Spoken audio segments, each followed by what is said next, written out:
Assalamualaikum dan salam sejahtera semua. Selamat kembali ke channel saya. Nama saya Syed Hafiz dan saya adalah seorang fotografer. Korang boleh check Instagram saya, dekat bawah saya ada letak link untuk tengok gambar-gambar yang saya dah ambil sebelum ni. Dan alang-alang korang dah pergi check Instagram saya tu, kalau belum follow lagi saya, follow lah sekali. Okay? Alright guys, video hari ni kita nak tengok 5 kesalahan editing yang selalu saya nampak fotografer amatur buat. Sebelum saya bagi tahu apa 5 kesalahan yang saya selalu nampak lah dari segi editing pada fotografer amatur ni, saya nak cakap dulu yang apa tadi nak cakap dia?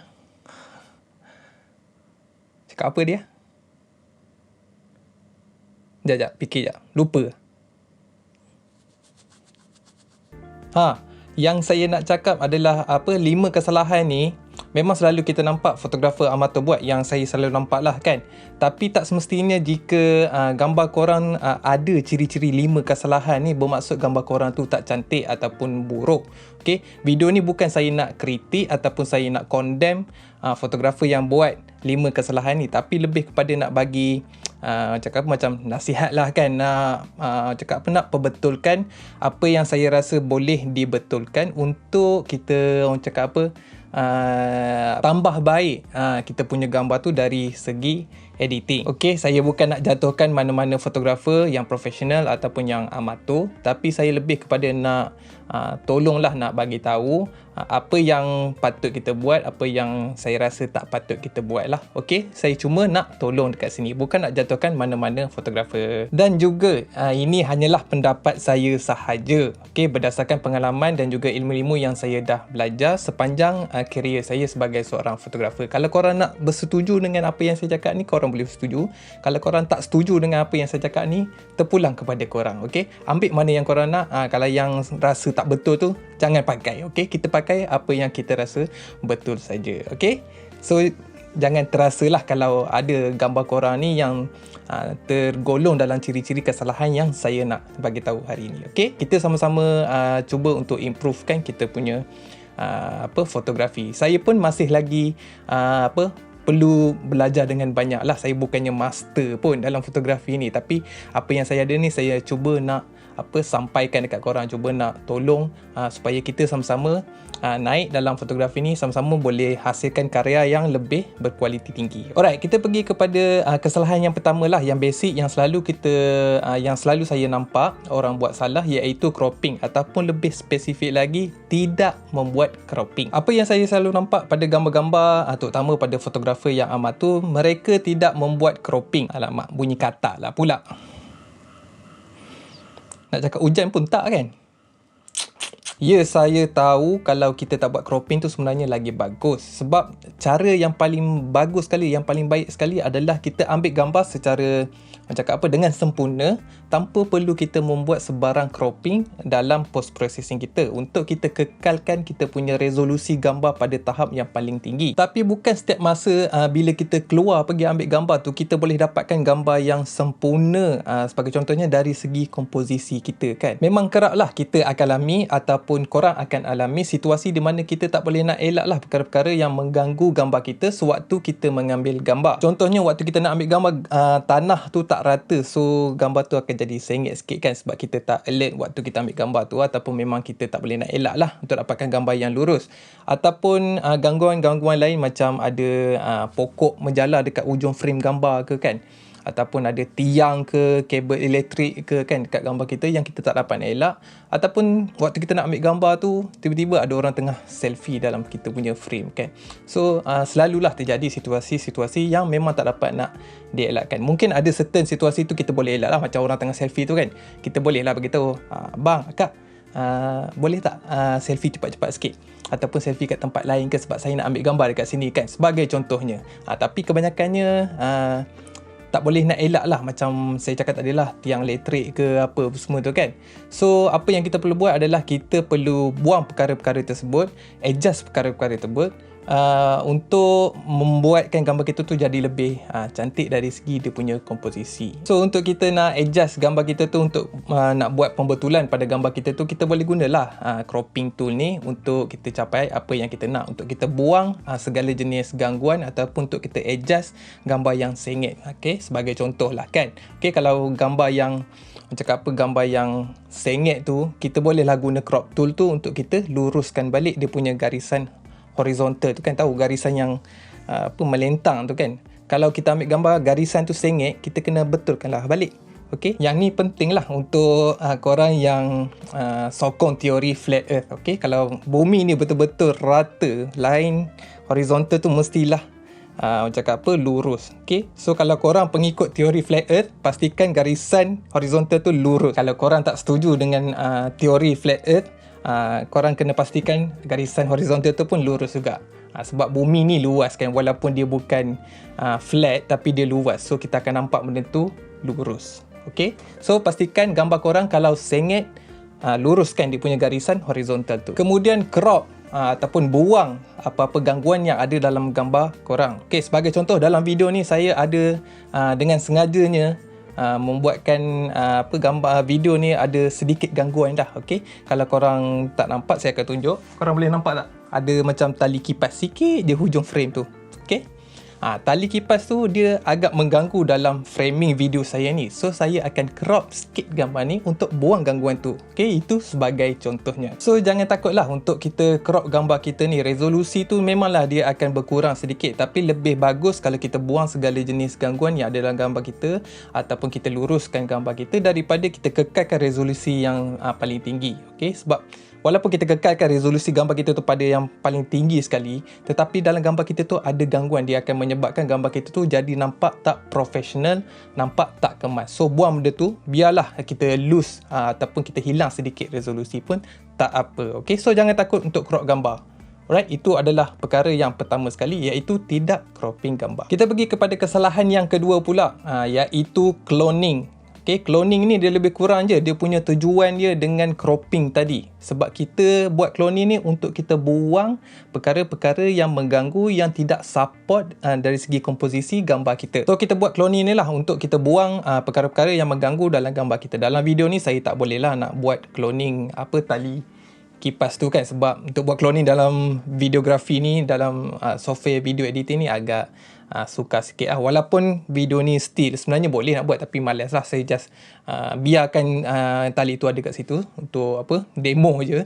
Dan juga kalau saya nak buang tali tu, saya just crop je lah. Okay? Tapi untuk gambar, untuk fotografi, kalau ada gangguan seperti apa yang ada dalam video ni, kita kena buang lah dengan membuat proses cloning ataupun healing. Jangan jadi malas untuk buat kerja-kerja yang leceh macam ni. Okay? Apa yang kita perlu buat pada gambar kita tu, kita tengok betul-betul sebelum kita nak post ataupun kita nak send dekat klien ke apa, kita tengok betul-betul gambar kita tu, kita zoom in, kita check satu persatu dekat bahagian ni, ada tak perkara-perkara yang mengganggu, macam objek ke, ada signboard ke, ada ataupun ada ada sensor dust ke kan, habuk dekat sensor ke. Itu kita kena buat cloning lah untuk dapatkan hasil yang lebih cantik. So jangan malas lah buat benda ni, buang apa yang mengganggu pada gambar kita. Benda ni ramai orang tak buat sebab ramai orang yang malas. Saya selalu nampak lah orang macam abaikan proses cloning ataupun healing pada gambar ni. Semua benda yang mengganggu gambar kita, yang tak support dari segi komposisi ataupun storytelling gambar kita tu, kita just buang. Biar kita fokus kepada kita punya main subject supaya gambar kita tu nampak lebih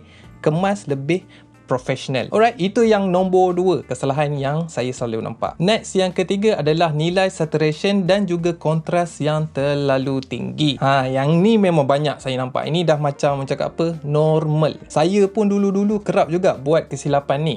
Waktu saya cakap baru-baru nak belajar fotografi kan, dalam 7 ke 8 tahun lepas. Macam itulah saya start fotografi umur 18 tahun lepas SPM, terus saya masuk college community untuk ambil course fotografi. Waktu tu saya kerap lah buat kesilapan macam ni, sebab saya selalu tengok gambar orang tu betul-betul punchy kan, nampak menonjol kan. So saya selalulah buat saturation yang terlalu tinggi dan juga kontras yang terlalu tinggi. Waktu zaman masih noob lagi lah, senang cerita. Saturation dan kontras yang terlalu tinggi ni sebenarnya dia tidak bagus pada gambar kita. Mungkin boleh jadi bagus untuk certain gambar lah, tapi untuk kebanyakan masanya memang tak bagus sangat lah. Saturation yang terlalu tinggi dan juga kontras yang terlalu tinggi. Kita nak cakap apa, cukup-cukup rasa sahaja. Nasihat saya untuk kesalahan ni adalah jangan terpengaruh sangat lah dengan gambar-gambar yang korang tengok dalam Instagram sebagai contohnya. Kenapa saya cakap macam tu? Sebab bila kita tengok gambar yang dalam Instagram tu, memang gambar-gambar tu cantik. So kita ambil gambar tu sebagai reference kan, sebagai contoh yang kita waktu kita nak edit tu kan. So bila kita ambil gambar tu sebagai reference, bila kita tengah edit tu, bila kita tak dapat, banyak pula bila lah, bila kita tak dapat nak edit sebiji macam apa yang kita nak tiru tu, yang kita buat sebagai reference kita akan terus tingkatkan nilai saturation ke nilai kontras. Sebab tu gambar kita akan jadi over dari segi dia punya kontras dan juga saturation. Nak ambil sebagai reference tu boleh, tapi jangan jangan taksub sangat lah untuk dapatkan sebiji macam apa yang korang guna untuk sebagai reference sewaktu korang edit gambar tu. So jangan taksub sangat dengan gambar-gambar yang korang nampak dalam Instagram apa semua tu. Nak guna untuk reference boleh, tapi jangan terlalu terpengaruh lah dengan gambar tersebut. Nanti gambar kita akan jadi over contrast, over saturation. Dan nasihat yang kedua untuk perkara ni adalah jangan terlalu gopoh sangat lah sewaktu kita edit gambar tu. Sekiranya perlu, kalau kita dah edit dengan lama, ambil masa untuk berehat. Bila kita nak buat editing gambar ni, kita kena berada dalam keadaan yang tenang, yang relax, dan kita buat proses editing tu perlahan-lahan lah, slow and steady. Dan sekiranya perlu, kalau kita dah buat editing tu, kita dah menghadap kita punya komputer tu dengan terlalu lama kan, kita ambil lah masa untuk rehat, untuk kita reset semula kita punya penglihatan, kita punya mata. Sebab bila kita tengok komputer kita tu dengan terlalu lama, mata kita tu akan jadi saya panggil lali, tahu tak? Dia dah jadi normal, dia dah jadi nampak biasa. Gambar yang kontras terlalu tinggi, saturation yang terlalu tinggi, nampak macam biasa, nampak macam tak cukup kontras lagi. So bila kita dah menghadap terlalu lama tu, ambil lah masa sikit untuk rehat, untuk kita resetkan mata kita balik. Selalunya saya ambil masa dalam 5 minit hingga ke 10 minit break time, waktu rehat, sebelum saya sambung semula edit gambar saya. Lepas kita dah rehat tu, kita dah reset mata kita tu, kita sambunglah semula edit gambar kita tu. Kita tengok balik gambar kita tu, sama ada dia punya kontras ataupun saturation ataupun perkara-perkara yang lain, adakah ianya terlalu tinggi ataupun tidak. Sekiranya terlalu tinggi, di mana selalu jadilah, kita reducekan balik, kita kurangkan balik. Rehat, ambil masa sikit, dan juga sambung semula lepas kita punya mata tu dah reset semula. Kita pergi kepada kesilapan yang seterusnya, yang nombor 4. Yang ni lebih kurang sama juga. Memang ramai gila lah orang buat kesilapan yang ni. Dia bukanlah 100% kesilapan, tapi boleh jadi kesilapan untuk kebanyakan masanya. Yang ni memang berleluasa gila. Yang ni pun sama juga, dia pengaruh Instagram dan juga media sosial. Kesilapan nombor 4 ni adalah penggunaan preset. Preset all the time.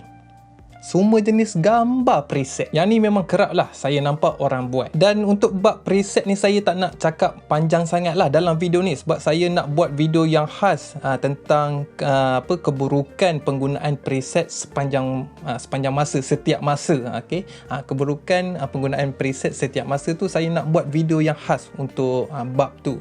So dalam video ni saya tak nak cakap panjang sangat lah tentang penggunaan preset. Apa yang saya nak bagi tahu dalam video ni adalah penggunaan preset tu tidak setiap masanya bagus. Untuk kebanyakan masanya ianya adalah tidak bagus. Orang yang guna preset untuk edit gambar setiap masa ni adalah orang yang malas saja. Malas. Dengar tu, orang yang malas. Malas yang macam mana tu? Malas nak edit gambar dan juga malas nak belajar macam mana nak edit gambar.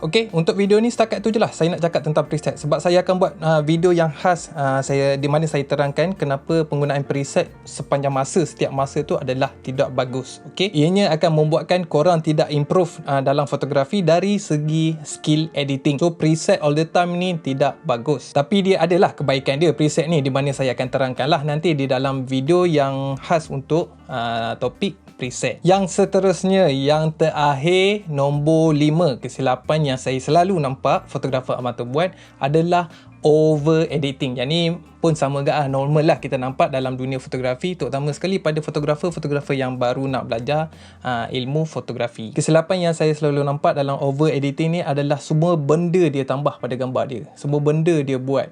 Okay, kontras dia naikkan, saturation dia naikkan, okay. Lepas tu sharpness pun dia naikkan. Lepas tu dia nak buat apa lagi? Vignette pun dia habis dia buat vignette ni kan. Habis sampai gelap, semua tinggal tengah-tengah tu je yang cerah kan. Lepas tu blur gambar muka model ni sampai jadi macam plastik apa semua kan. Benda-benda ni macam apa? Perkara yang kesilapan yang biasalah kita nampak dalam dunia fotografi pada golongan yang masih baru belajar fotografi. Habislah semua benda, semua efek, semua teknik dalam Photoshop tu dia gunakan, dia apply pada gambar dia. Sampai gambar dia pun nampak macam kartun dah. So relax lah, bawa bertenang, bawa istighfar banyak-banyak. Tak perlu nak edit gambar tu banyak-banyak sangat. Ubah sikit-sikit je pada gambar tu untuk apa, sebagai penambah perisa je pada gambar tu untuk jadikan gambar tu lebih cantik sikit je. Okay, saya tahu edit gambar ni sebenarnya best. Dia macam apa, ketagih kan. Dia editing sikit edit gambar ni. Tapi kita buat editing tu secara sedikit je lah. Kita control sikit supaya kita tak jadi terlalu over editing pada gambar kita tu. Secara jujurnya, gambar yang original tu pun sebenarnya dah cukup cantik. So janganlah edit yang terlalu over lah orang cakap kan.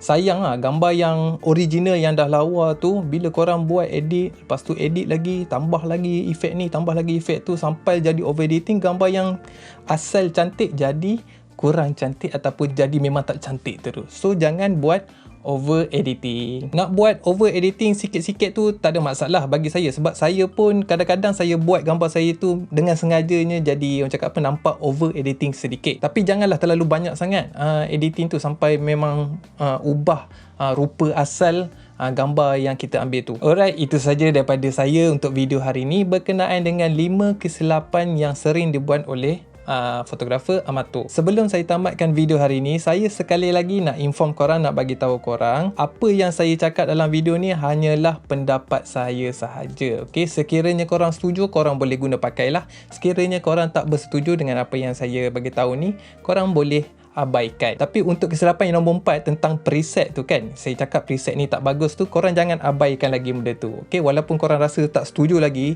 dalam video ni, jangan abai lagi benda tu. Okey, sebab saya belum terangkan kenapa saya cakap preset ni adalah satu kesilapan yang sering dia buat. Okey, saya akan buat video yang khas macam saya cakap tadi lah tentang preset ni di masa akan datang. Kalau korang suka tengok video ni dan juga enjoy tengok video-video yang saya buat sebelum ni, tolong tekan butang like tu sebab ianya sangat-sangat membantu supaya algoritma YouTube akan rekomenkan video saya ni pada lebih ramai orang.